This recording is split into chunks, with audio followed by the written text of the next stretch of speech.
मैं हूँ आपके साथ दिव्या शेखावत। देखिए, मैं शहीद स्मारक पर मौजूद हूँ। यहाँ पर जो है अभी भी एसआई भर्ती परीक्षा को रद्द करवाने की मांग को लेकर एक धरना प्रदर्शन जारी है। इसके साथ यहाँ जो है हवन भी किया जा रहा है कि किसी न किसी प्रकार से भर्ती परीक्षा रद्द हो जाए। लेकिन मुझे यहाँ पर एक शख्स मिले हैं जिनका नाम है मनीष गुदारा जी। उनका स्वागत करके उनको पूछूंगी कि आज का, मुझे इतने दिन हो गए ये कभी नजर नहीं आया, लेकिन आज इनके आने का क्या उद्देश्य है और ये कुछ कहना चाहते हैं वो भी सुनते हैं। सबसे पहले तो मनीष जी, बहुत स्वागत है आपका। स्वागत के साथ यही पूछूंगी कि आप रहने वाले कहाँ के हैं और इतने दिनों बाद कैसे नजर आया? नमस्कार और स्वागत के लिए धन्यवाद। और मैं मनीष गुदारा, संज्ञान मांडवी राजस्थान से। गांव मेरा सालीवाला, संज्ञान नजदीक सालीवाला गांव है मेरा।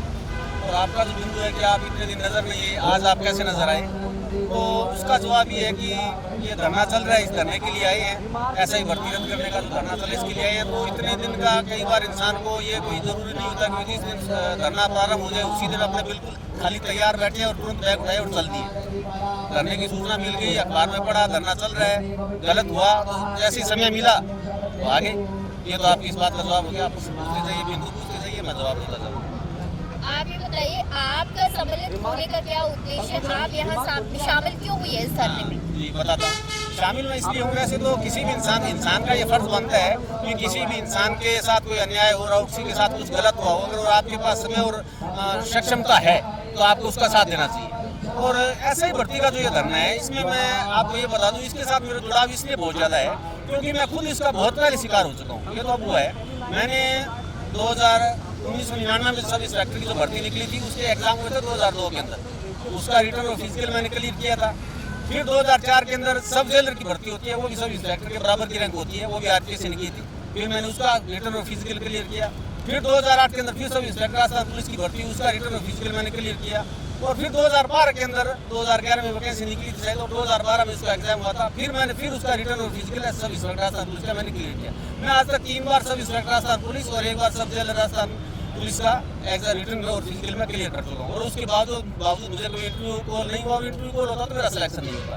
तो तब उस वक्त मेरे पास कोई जान पहचान वालों के थोड़ी बहुत अफवाहें आप मान लो, तो उस वक्त थोड़ी बहुत सूचना या संदेश आते थे कि यूँ करके भी पैसे से काम हो रहा है। तो मेरे को ये, जब मैं एग्जाम दे के आता था, मैं मेरा रिटर्न दे के आता था, मेरे को ये गुमान होता था कि यार मैं पैसे क्यों दूँ, मुझे क्या जरूरत है। और मैं तो मेरे शौक से जा रहा हूँ पुलिस डिपार्टमेंट में, तो मुझे तो अपना क्षमता दिखानी, अपना शौक पूरा करना, मैं क्यों जाऊँ, तो मेरा तो वैसे ही हो जाएगा। फिर उसके बाद जब रिटर्न का रिजल्ट आता था और उसमें मैं पास हो जाता था तो फिर मेरा हौसला और बढ़ जाता था। यार तेरा अंदाजा अपनी जगह बिल्कुल सही है।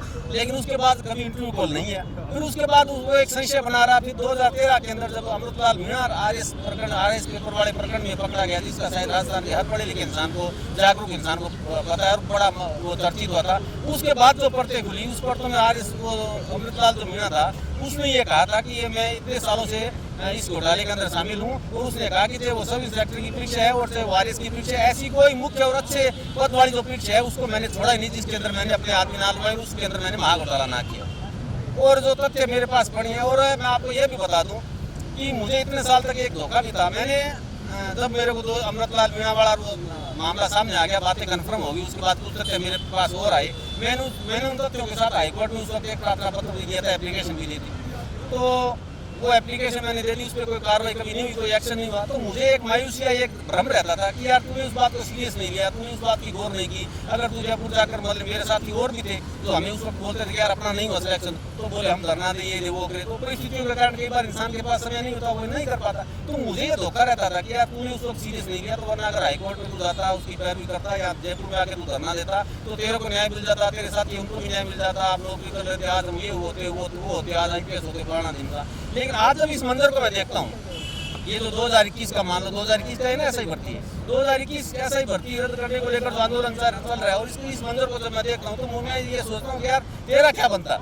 जब यहाँ बड़े बड़े नेता, हनुमान निवास जैसे नेता, जो प्रदेश स्तरीय नेता हैं, मुखर नेता हैं, बड़े मतलब हिम्मत वाले नेता है, और भी मान लो, और वो आंदोलन का नेतृत्व कर रहे हैं। मामला हाईकोर्ट तक जा चुका है, राजस्थान के आम आदमी के दिमाग में जा चुका है, और उसके बाद उस पर कोई कार्रवाई नहीं हुई। हाईकोर्ट में यह जा चुका, विधानसभा में इस पे बोल चुके। और गुलाब चंद कटारिया, कांग्रेस सरकार के समय गुलाब चंद कटारिया विधानसभा में रोने लगे थे बोलते बोलते भी। मैं ये नहीं कहता कि कांग्रेस के रात में आरपीएस में घोटाला है, आरपीएस का जो घोटाला और अन्य जो भर्ती की वजह है उनके अंदर भी महा घोटाला है, और मेरे कार्यकाल में भी है। गुलाब चंद कटारिया ने स्वीकारा, आज भी उसकी क्लिप आप देख लेना।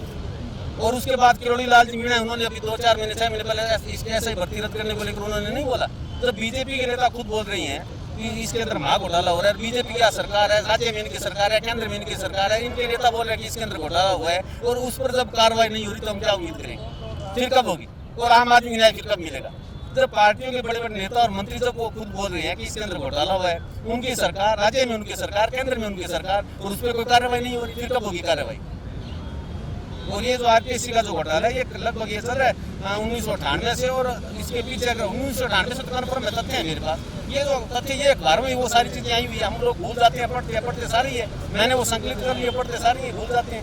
और बाकी तो 95-92 तक का उसमें एक दो बार तो आया उनके हिसाब से शायद, लेकिन 98 तक तो कन्फर्म है। ये इसके अंदर 95-98 से ऐसा ही और आर इसके जो मुख्य पते इनके अंदर तब से बड़ा महा घोटाला चल रहा है। अब ये एक मोबाइल की एक वो अखबार की क्लिप मुझे आपको, तो मैं इस पेपर की तारीख बता दूँ, एक इंसान क्या कह रहा है, ये मैं आपको एक नॉलेज के लिए।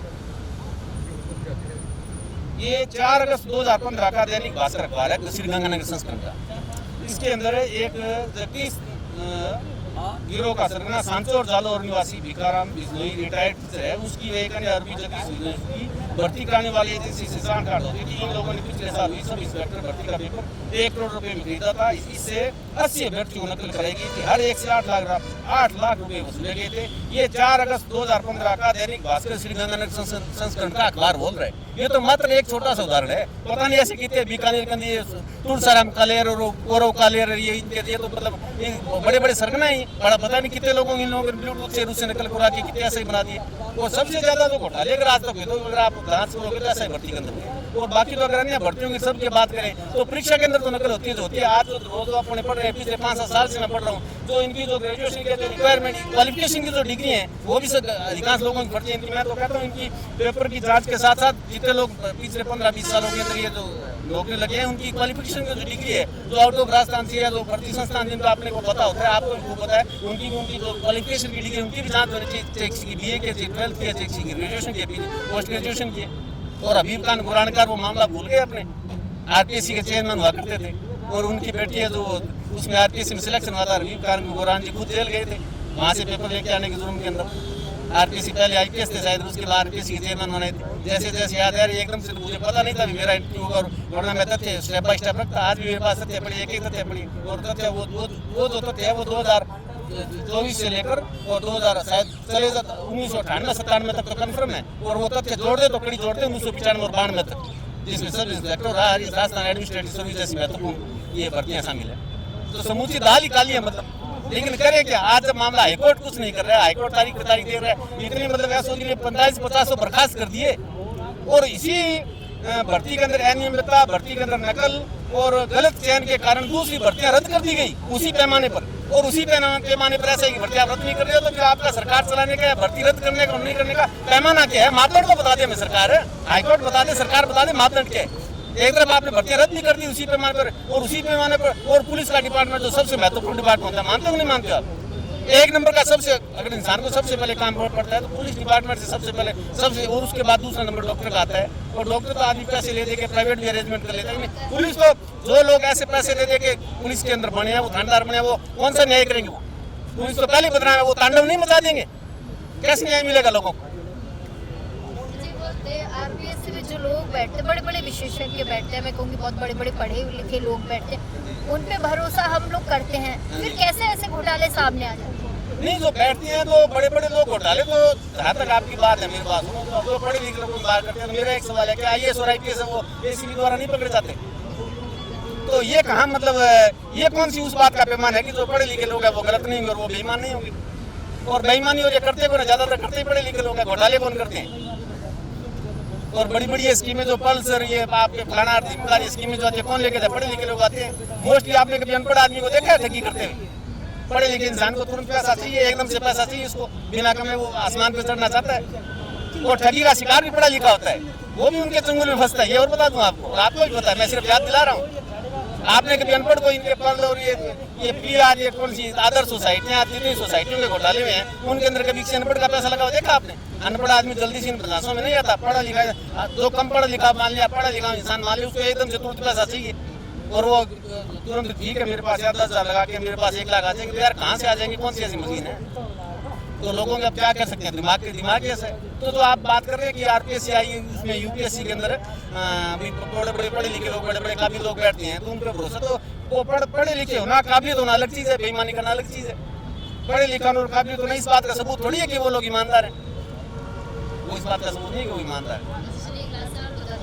कि आपने यहाँ देखा जो मंजर आप देख रहे हैं कि लोग यहाँ पर हवन तक कर रहे हैं, बेनीवाल जी भी काफी दिनों से बैठे, क्या लगता है कि ये भर्ती परीक्षा रद्द होगी? क्या सरकार इनकी बात सुनेगी या सुनने की कोशिश कर रही, क्या लगता है आपको, क्या लगता है?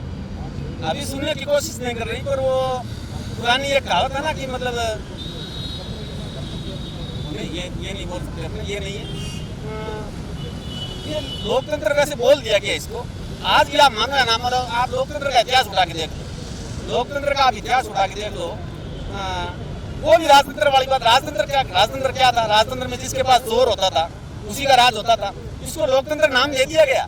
लेकिन 1 या 2 या 100 आदमी अगर कोई बात उठाते हैं, उनकी बात नहीं सुनी जाती। लेकिन वो 100 आदमी जब लाख के समूह में, 2 लाख के समूह में, या वो 100 आदमी ऐसी परिस्थितियां पैदा कर देते हैं कि सरकार को झुकना पड़ता है, और झुकी है सरकार ने, पहले भी झुकी है। और बिल्कुल ये भर्ती रद्द होगी, आज मैं बिल्कुल दावे के साथ कह रहा हूँ, इसमें 2 रात टाइम लगेगा, बिल्कुल भर्ती रद्द करनी पड़ेगी। और ये तो सरकार की गलती है, भजनलाल शर्मा की गलती है, उनको सावचेत होना चाहिए। अगर ये भर्ती पहले रद्द कर देते तो उनकी वाहवाही होती, उनको श्रेय मिलता, जनता उनको धन्यवाद करती, जनता उनकी तारीफ करती। भर्ती भी रद्द होगी और उनके क्रेडिट भी इनको नहीं जाएगा। भर्ती रद्द करनी पड़ेगी, इसमें कोई 2 राय नहीं, बिल्कुल भर्ती रद्द होगी।